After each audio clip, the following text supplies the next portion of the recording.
अस्सलाम वालेकुम dear viewers. आप देख रहे हैं quantitative and analytical reasoning channel. आज मैं आप लोगों को अकाउंटिंग के कुछ मोस्ट इम्पॉर्टेंट एमसीक्यूज और उनके आंसर्स बताने जा रहा हूं। उम्मीद है कि आप लोगों को ये वीडियो बहुत पसंद आएगी।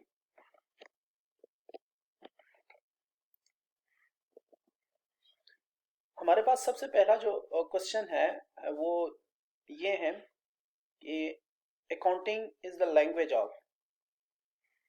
हमारे पास चार ऑप्शन है, ये proprietor, school, business and management.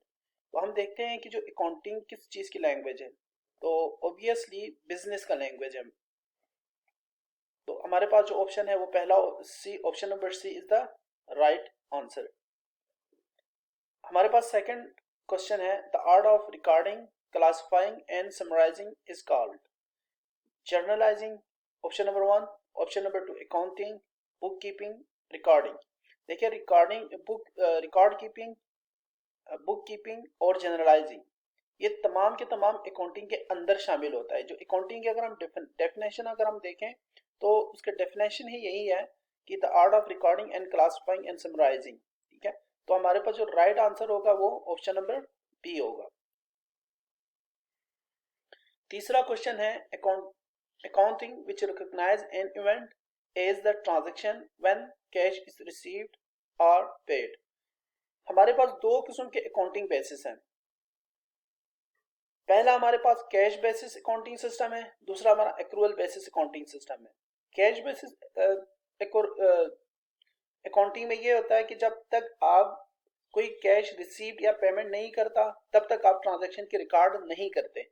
इसी तरह एक्रूअल बेसिस में जब आप ट्रांजैक्शन करते हैं, वेदर आप कैश रिसीव करें या ना करें, आप उस ट्रांजैक्शन को रिकॉर्ड करते हैं।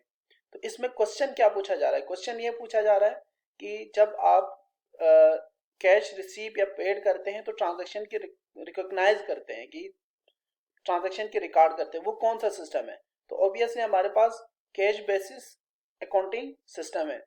तो हमारे पास ऑप्शन नंबर वन पे ही यही आ रहा है कि कैश बेसिस ऑफ अकाउंटिंग। तो right answer is option number A. Question number four, obligation of business is known as. किसी भी बिजनेस के ऊपर जो ऑब्लिगेशंस है, जो वाजिब अदा है, वो क्या है? कैपिटल। कैपिटल हमेशा ऑनर की तरफ से होता है, कि जो ऑनर इन्वेस्ट करता है वो कैपिटल होता है। करंट रेशो, यानी जो आपका current liability divide by current assets को करंट रेशो कहा जाता है, ये भी आपकी ऑब्लिगेशन नहीं है, ये बिजनेस के ऊपर कोई ऑब्लिगेशन नहीं है। लायबिलिटीज, लायबिलिटीज देखे जाए तो लायबिलिटीज आप ऑब्लिगेशन है, यानी बिजनेस के ऊपर ऑब्लिगेशन है कि वो जो आउटसाइडर से जितने भी पैसे लिए हुए उनको आपने पे करना है। ठीक है, तो ये ऑप्शन सही है, सी इज द राइट ऑप्शन। अगर हम थर्ड को देखते हैं, फोर को देखते हैं, assets, assets resources of the business है, ऑब्लिगेशन ऑफ द बिजनेस नहीं है। तो हमारे पास third option is the right answer, option number C. Question number 5 की तरह आए तो पूछ रहे हैं कि the correct form of accounting equation is. Accounting equations में का जो राइट फॉर्म क्या है? देखो अकाउंटिंग इक्वेशन में हमेशा याद रख ले, दो तरह से आप इसको एक्सप्रेस कर सकते हैं। आप एसेट में से लायबिलिटी को लेस करें तो इक्विटी बन जाता है। ठीक है, this is the right answer. या आप asset equal to liability plus equity. तो हम देखते हैं asset plus liability is equal to equity, तो ये गलत ऑप्शन है। Asset minus liability equal to equity, ये राइट आंसर है। तो option number B is the right answer. दूसरे सी और डी में रिसीवल्स और रिसीवल्स है, रिसीवल्स को इक्वेशन से कोई लेना देना नहीं है, रिसीवल्स खुद आपके एसेट्स में इंक्लूड होता है। Question number 6, every business transaction affect at least dash accounts, यानी हर बिजनेस ट्रांजैक्शन कितने अकाउंट्स को इफेक्ट करता है? तो हमेशा दो को अकाउंट्स को इफेक्ट करता है, यानी आपका क्रेडिट अकाउंट और डेबिट अकाउंट को, यानी दोनों तरफ से आपसे ट्रांजैक्शन, क्योंकि डबल एंट्री सिस्टम है, तो डबल एंट्री सिस्टम में हमेशा दो चीजों को, दो अकाउंट्स को पर इफेक्ट पड़ता है। ठीक है, तो हमारे पास option number B is the right answer. 7, liabilities are. Liability हमने पहले भी बताया था कि जो ऑब्लिगेशंस होते हैं, यानी obligation of entity to the outsider, जो आउटसाइडर को पेमेंट करने के लिए जो ऑब्लिगेशन है वो क्या है, आपकी लायबिलिटीज है। पहले ऑप्शन में लिखा हुआ है कि equal to the sum of asset plus owner equity. Asset plus owner equity liability नहीं होती है, एसेट में से अगर ऑनर इक्विटी लेस करे तो आपकी लायबिलिटी बनती है। तो ऑप्शन नंबर 1 इज गलत, ठीक है, ये रॉन्ग है। फिर उसके बाद एक्सपेंस प्लस एसेट्स, एक्सपेंसेस से आपके लायबिलिटी से कोई लेना देना नहीं है। Obligation of entity to outsider, यानी आउटसाइडर को जो आप ऑब्लिगेशन है, जो आप वाजिबल अदा है, ठीक है, एंटिटी पर, वो आपकी क्या है, लायबिलिटी है। तो ये हमारे पास option number C is the right answer. अब रेवेन्यू क्या है, क्वेश्चन नंबर 8 में पूछ रहा है revenue. Revenue is decrease in the share holders equity. देखो रेवेन्यू हमेशा शेयर होल्डर्स की इक्विटी को बढ़ाता है, कम नहीं करता, ठीक है। अगर लॉस होता है तो फिर ये आपकी क्या होगी, ऑनर्स इक्विटी को लेस करता है, ठीक है। जब आपको प्रॉफिट हो रहा है, रेवेन्यू आ रही है, रेवेन्यू जनरेट हो रही है, तो क्या होगा, वो आपकी ऑनर्स इक्विटी को इंक्रीज करता है। इतना cost of the business, cost of the business भी नहीं है, ठीक है। Has no impact on shareholder equity.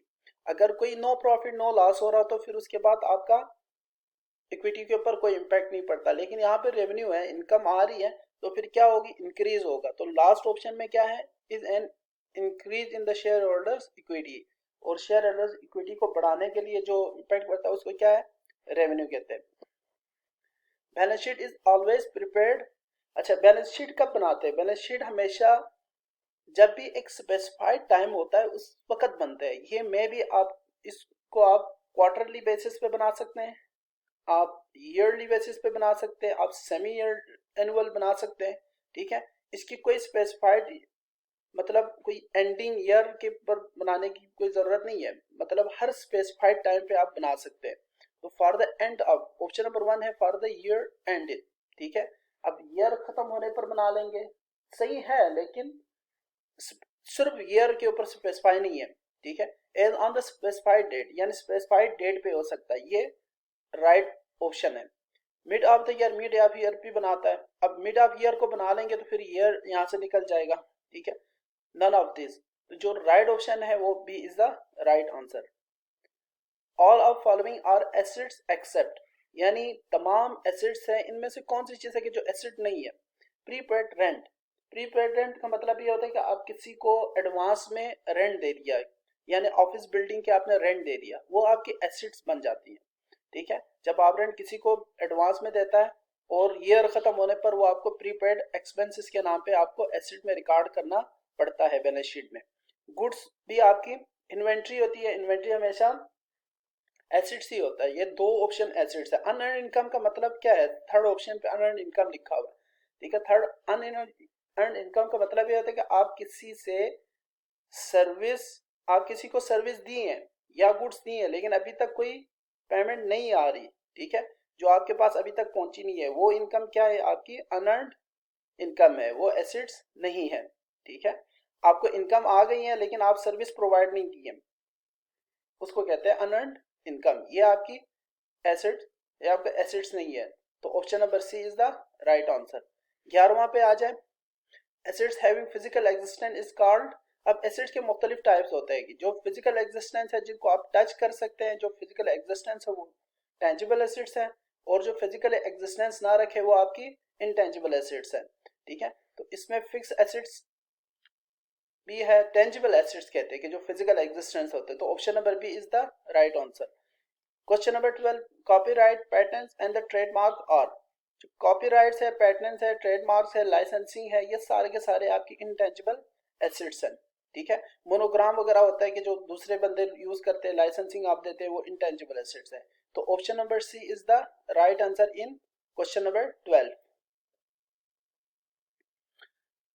Journal ledger is also known as, journal ledger को आप हमेशा टी अकाउंट्स भी कहते हैं, ठीक है। ये टी शेप में होता है, इस वजह से इसको टी अकाउंट्स कहते हैं। तो option number B is the right answer, ठीक है। फिर उसके बाद trial balance is prepared to check the accuracy of. अब ट्रायल बैलेंस क्यों बनाया जाता है, ट्रायल बैलेंस हमेशा लेजर की एक्यूरेसी को देखने के लिए बनाते हैं कि लेजर सही तरह से बना है कि नहीं बना, ठीक है। जब आप ट्रायल बैलेंस बनाते आपकी बैलेंस बराबर नहीं होता, क्रेडिट और debit balance in the trial balance are equal not equal. इसका मतलब है कि लेजर में कोई मसला आ रहा है, ठीक। तो आप लेजर की एक्यूरेसी को देखने के लिए आप ट्रायल बैलेंस बनाते हैं। तो option number C is the right answer. When owner withdraw cash from its private uses, अब ऑनर किसी भी बिजनेस से प्राइवेट यूज के लिए कोई पैसे निकालते हैं या गुड्स निकालते हैं, उसको क्या कहते हैं, ड्राइंग्स कहते हैं। तो option number D is the right answer. Unpaid and unrecorded expense are called, आपको अभी पेमेंट नहीं हुई है ना आपने रिकॉर्ड की है, उसको एक्रूड एक्सपेंस कहा जाता है। प्रीपेड एक्सपेंस वो एक्सपेंसेस होते हैं जो आप पहले से पेमेंट करती हैं लेकिन अभी सर्विस नहीं मिली हो। तो क्वेश्चन नंबर 16 में option number B is the right answer. Question number 17, double entry means, double entry का मतलब है कि जब भी अकाउंट्स के बुक्स में टू एक्सपेक्ट्स में आपका इफेक्ट्स हो तो वो क्या होगा, डबल एंट्री कहते हैं। तो option number A is the right answer, ठीक है। Entry for the two aspects of the book.